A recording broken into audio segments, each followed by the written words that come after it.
What's up, Wanna Coffee fam? It's Kai, and we are back. We will have weekly contributions from strangers all over the world discussing various topics chosen by yours truly.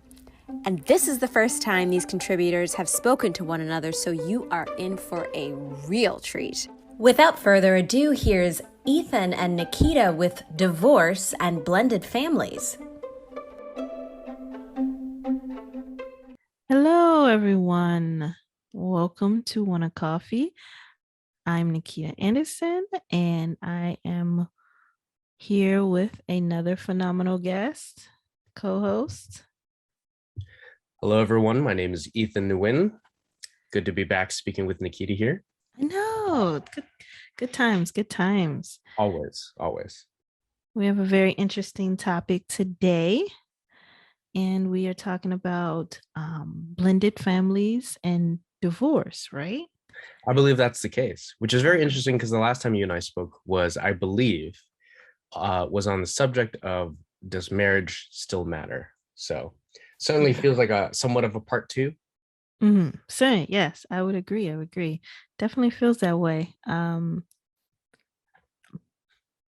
think blended families are really awesome when they work. Um, Yes, absolutely, I Nikita. think it is Blended really, families are awesome. yes. I guess before we can get to the blended family, we got to talk about the idea of divorce. I think just divorce itself is hard, and sometimes it can go really well. Everybody can be on mutual ground. You divide everything equally. You got the setup with the kids. But I think for sometimes it becomes challenging when other people are involved, like when you get your lawyers involved and all of that stuff. And I think sometimes lawyers, they're about getting stuff right. You could just be like, I just want it to end. I just want to move on with my life. And from what I've seen or heard, it seems like people who handle it outside of the courts and deal with it on their own seem to have, for some of them, have better outcome than sometimes the court system, because I think the court system can kind of pin you against the other person. And then it becomes more about you getting back, or sometimes maybe people become more vindictive.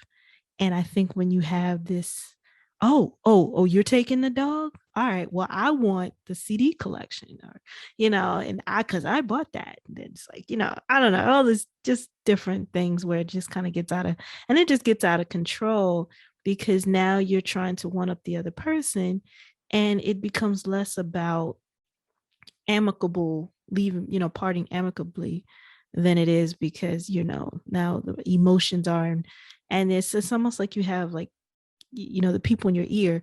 They're just like, well, you could give this, well, you're entitled to that, and then it becomes something else. And I think for those situations, uh trying to do things and be a part of each other's lives can be a little bit more challenging, I think. I don't know. I feel like I'm talking a lot. What about No, what it's are your good. thoughts, It's Ethan? great. You had a clear line of thought. I wanted you to finish. I wanted you to get it out and because I mean, yes, I think divorce is a very difficult thing, but I think it's as a mechanism very necessary because the last time we spoke, for instance, just and it's kind of hard not to talk about marriage in tandem with this, right? You can't be Right. divorced unless you are married.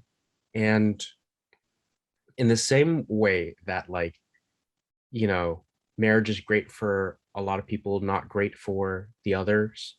Divorce is the same. Divorce is great for some people, not so great for others. And I wonder if, like, you bring up the great point of, like, the messy ones tend to have a lot of ears, a lot of voices. Your family, your immediate family, your friends, your lawyers who are, it's interesting. You pay these people to advocate for you. So for them, they take out the feelings, the emotions, and their job is to basically be entirely objective for you and not care about the other person, right? Their job is to fight the other lawyer and like get every inch every centimeter they can. Um, and now I'm not married. I've never been divorced, so I certainly can't say or speak to if like people who don't go through lawyers or go through the court work better or not. Um, but I would have to think that, if two people are able to work out their differences or whatever complications that are happening between them without lawyers, that means they're willing to talk, they're willing to listen, they've already got like some sort of history to work off each other to work through and work it out. um but then there's a flip side. Sometimes people get taken advantage of. People who think, I mean, there's so many reasons to get divorced, right? I mean, what if you're in a situation where like you got to get out of a really bad situation, really bad relationship, and the other person's very exploitative and they manipulate you like, we don't need lawyers, let's just do it between us, and then they take everything. It sounds like, that sounds really extreme, but I think we just go back to the point where like divorce can be very messy, it can be great, but there's a lot of in between as well. um I think I'll just say that like I'll talk of like the stigma of divorce, of like, oh, they're going through a divorce, it's, oh, it must be bad, it must be terrible. Divorce portrayed as on media and TV and movies is almost always like a terrible thing, uh borderline traumatic. But divorce is necessary because if you two people realize they should not be together, then it's okay, you know. um I I don't want to cut you off, no, but no, please. it was Happy to talk. basic. But I remember when the I got Mariah Carey's autobiography, and she talked about how, I mean she had like a 400-page biography, autobiography, and I think it was like 2 lines mentioned of Nick Cannon. Shannon, yeah. Yeah. So that one line that she did say, she was like, I wish that we had of not used lawyers and we just would have handled it ourselves. And I think, and it makes me think, because they had a kind of a messy situation. And I think when other, like we said, when others sometimes get in your ear, it can cause issues, and they probably could have just worked it out better themselves. Um, and I think that that blended idea of the blended family comes into play. If you can't talk to each other and you're using the courts to, I guess for some people it's best that way, because they're like, look, I don't really want to talk to this person. We did not go well in court. I just, here's this person's rights, and I will adhere to these things. I will pick them up, drop them. I mean, it's to the point where some people have to go to like the police station as a amicable pickup and drop off. That's how bad it is, because they don't want to be bothered with each other, or for whatever reason. But when they do, I think the ones that do work are those people who really communicate.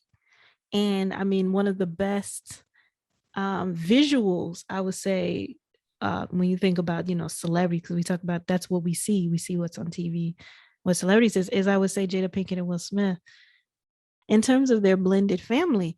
And for us, we're looking like, wow, that's, for me, that takes a lot of strength to go on vacations with your husband's ex-wife, and your kids are, and they're well functioning. But then sometimes it's not as it seems, as if you ever get to watch the Red Table Talk.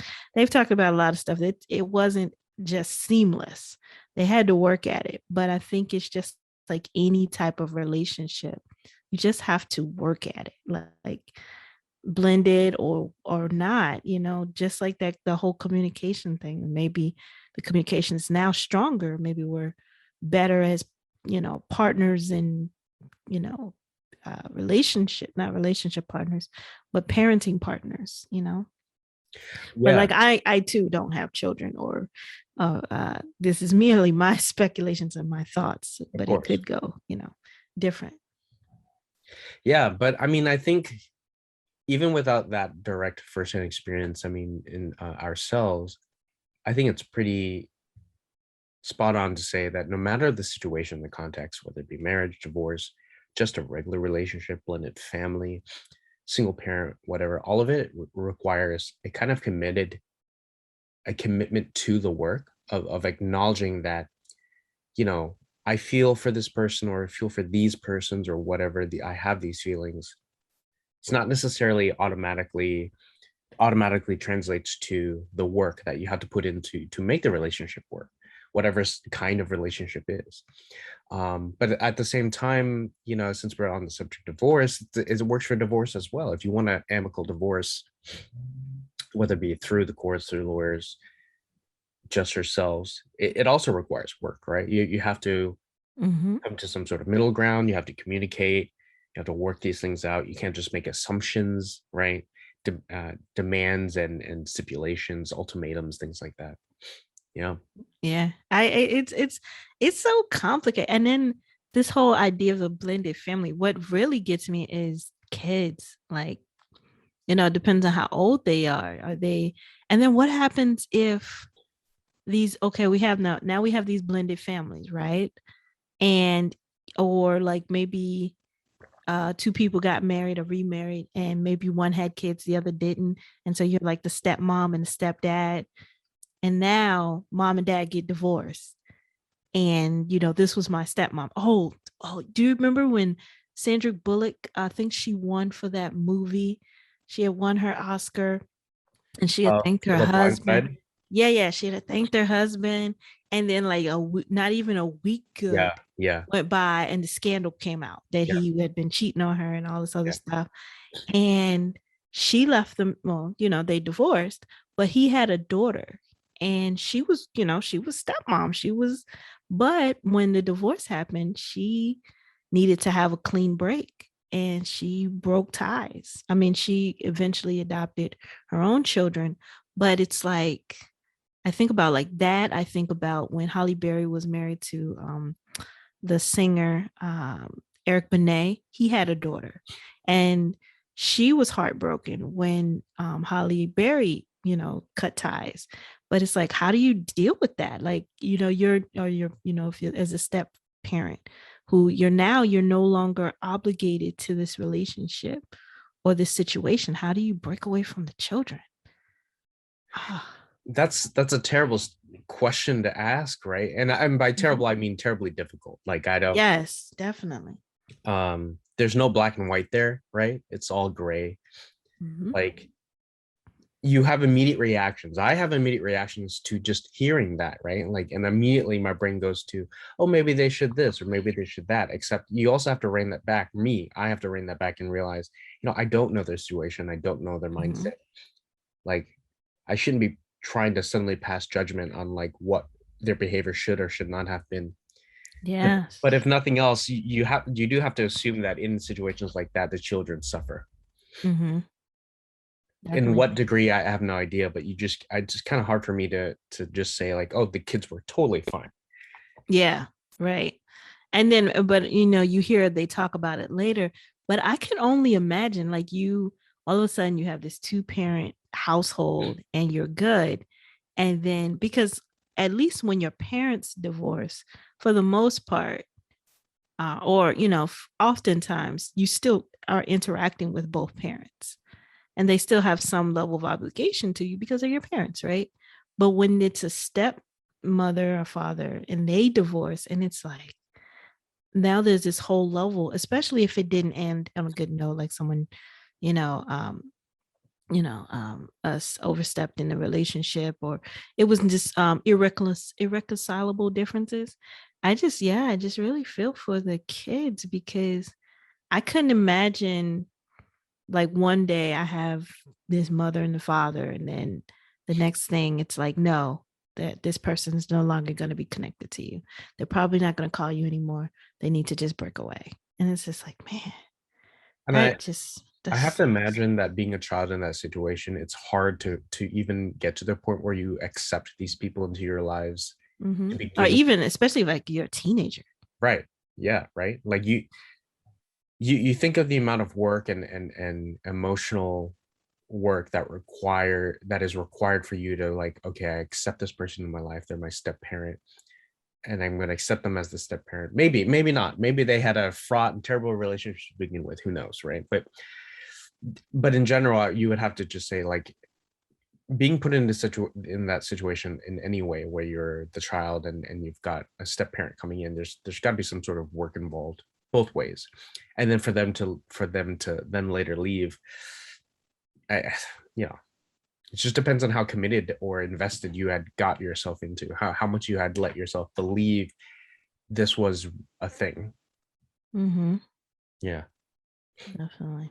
But whew, it's hard. And I think I applaud parents and just in general and you know people who get through divorce, just understanding that it's complicated, that it's hard, but you know, they get through it. And sometimes people are better off on the other end and they make it work out. So whenever it does work, when it can really work, it can work well. But like you said, it takes that communication and then that commitment to just trying to make it work. yeah, absolutely, and continued commitment. It's not Mm-hmm. even just like once you sign the papers and decided the schedule, for instance, that it's all fine and dandy. It's for the rest of your lives. You got to keep working on it. Yeah. And you're always going to be connected. And I think that understanding that reality, that no matter if you know we're married or not married, this is family, and they're always going to be family, or they're always be connected to us. If you see it that way, then maybe if you see it that way, you'll be like, you know, just like family doesn't always get along and doesn't always go well, doesn't Right. always go as planned, but you know, a lot of times we don't turn our back. We may step back and reevaluate things and figure out how to reconnect and connect and keep the communications going. But overall, I think that all of the things that you mentioned and everything is just important to maintain it and to stay committed to it. But I applaud anybody who can get through it and not be too scathed on the other end, because I think that's a test to your ability to be open and honest and just understanding in with each other and one another and the circumstances, you know. Nikita, I love the way you put that. Uh, I'm gonna attribute it to you and then say this is Nikita Anderson original. It's not about turning your back. It's allowing yourself to just take a step back.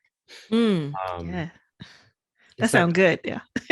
it did sound good, Nikita. You said it, so that's yeah. Mhm.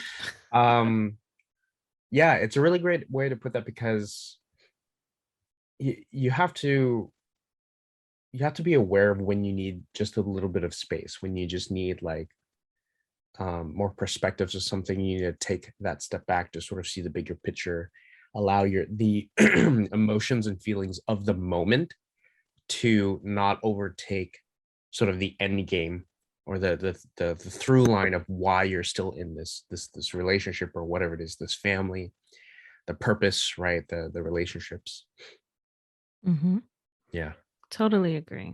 Totally agree. I hope you agree because you said it. So Yes, that was a very wise words there. yeah, you should be like, you know what, Nikita, that was wise. I did say that. Yeah, so wise young woman there.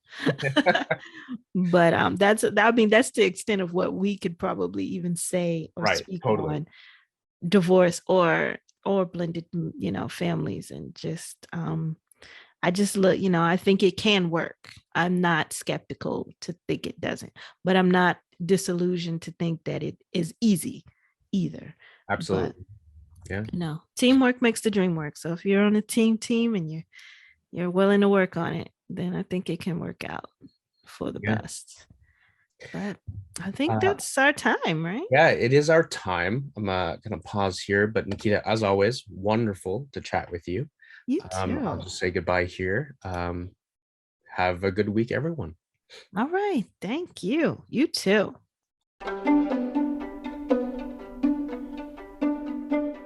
There's so much that goes unsaid in lots of blended families, and it is so good to have a little bit more of a perspective. Thanks so much, guys. We love ya. That's it for us, folks. Catch us next week for a brand new episode with brand new contributors. If you like what you heard, please like, share, and subscribe. You can follow us on Twitter, Facebook, and Instagram at Wanna Coffee Pod. That's Wanna Coffee Pod. I'm your host, Kai, and let's wanna coffee next week. Cheers.